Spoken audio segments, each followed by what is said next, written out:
guys, welcome to Indian Cybersecurity Solutions present Guide to DBWA. Today's topic will be cross-site scripting. So first of all, let us know what is the term cross-site scripting. So basically, XSS, or that we called it cross-site scripting, means injecting of malicious JavaScript codes into the user or the client side. So this basically goes down with three types. Suppose if I create a web page like this, if I save it as suppose a.html, let me save it in desktop.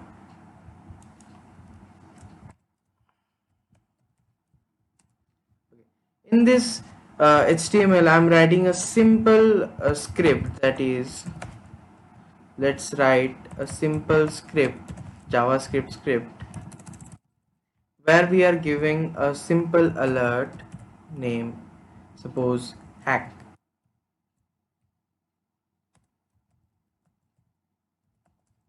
and saving it. So if I open this web page, you can see an alert has been generated, name hacked. So can we use these scripts, malicious scripts?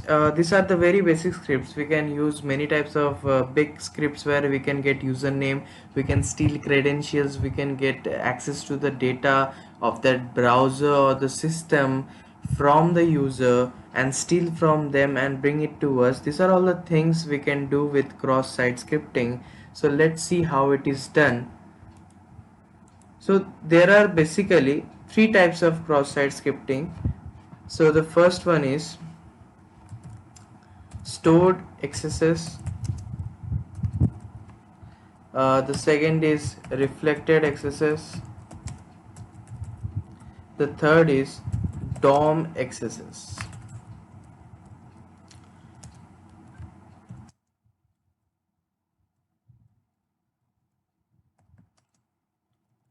So basically, if we see, the difference between the three is the usage is the same. Basically, we use like this script, a simple script. For this I am telling you, we can make more complex scripts, or we can see many scripts there, as there are many cheat sheets available in the market.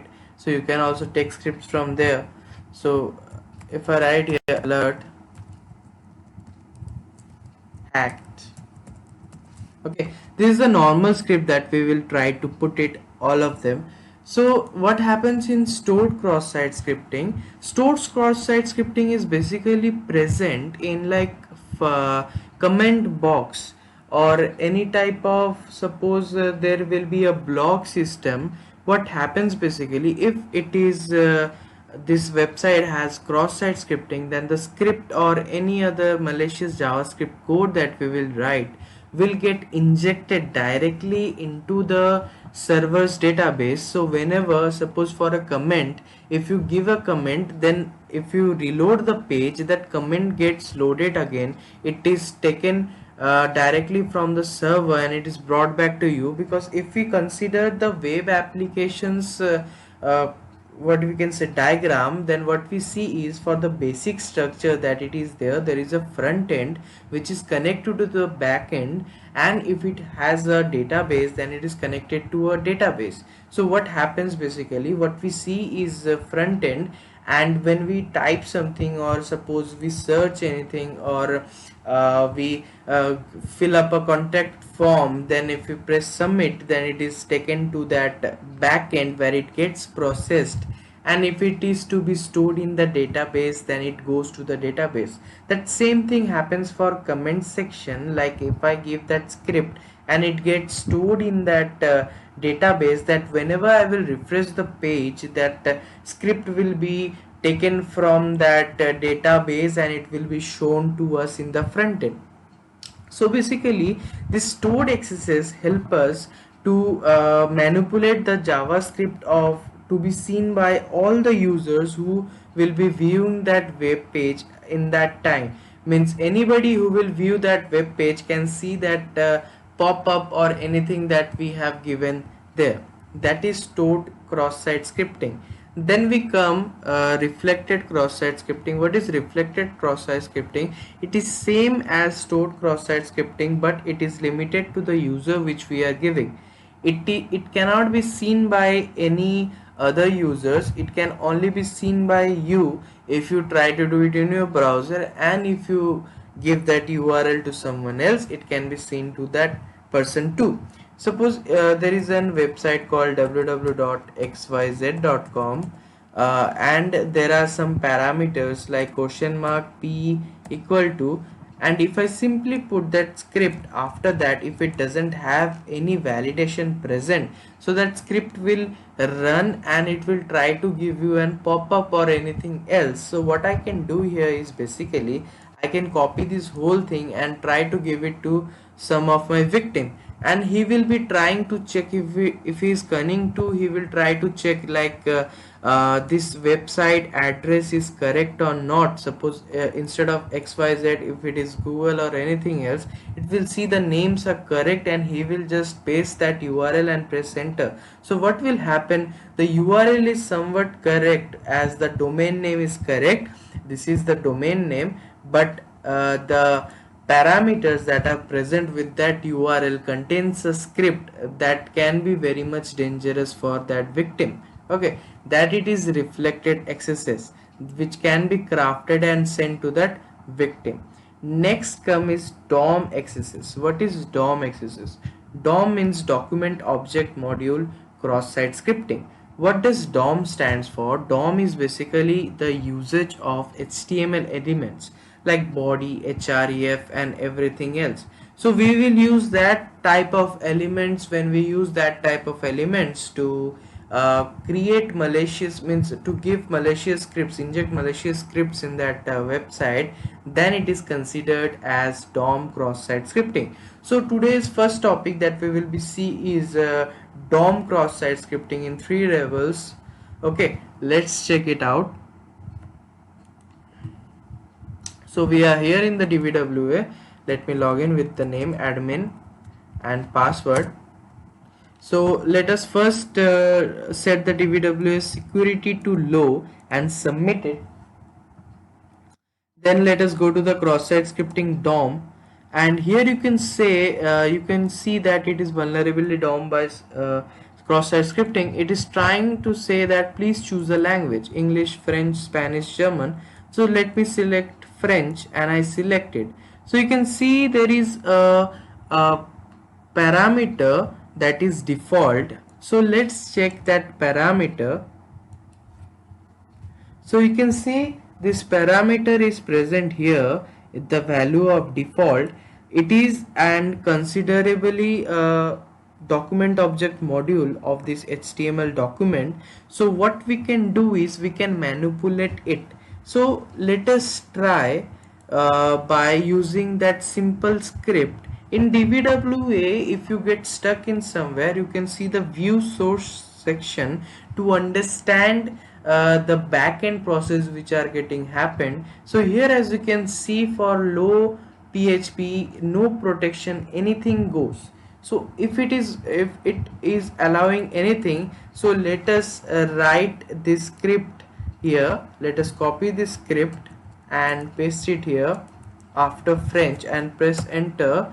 You can see we can generate this prompt that is written hacked, and so we have completed this section of low.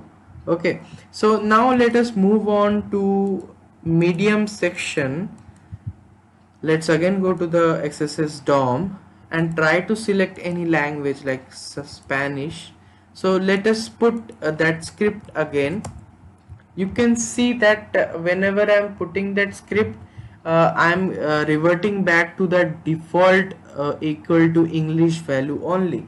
So can there be any problem? Let's check in the view source section. You can see through the backend what we are getting to see is that it is trying to get the default value, right? And then it is putting up a validation. What is that validation doing? It is excluding anything containing that keyword left arrow and script. Okay, and if it contains a left arrow and script, what will happen, it will try to bring back, this is the function of PHP, that is header, it will change that location to back to default equal to English. So let's try to manipulate it. What are the ways you can use to manipulate it? Let's try to see with the inspect element.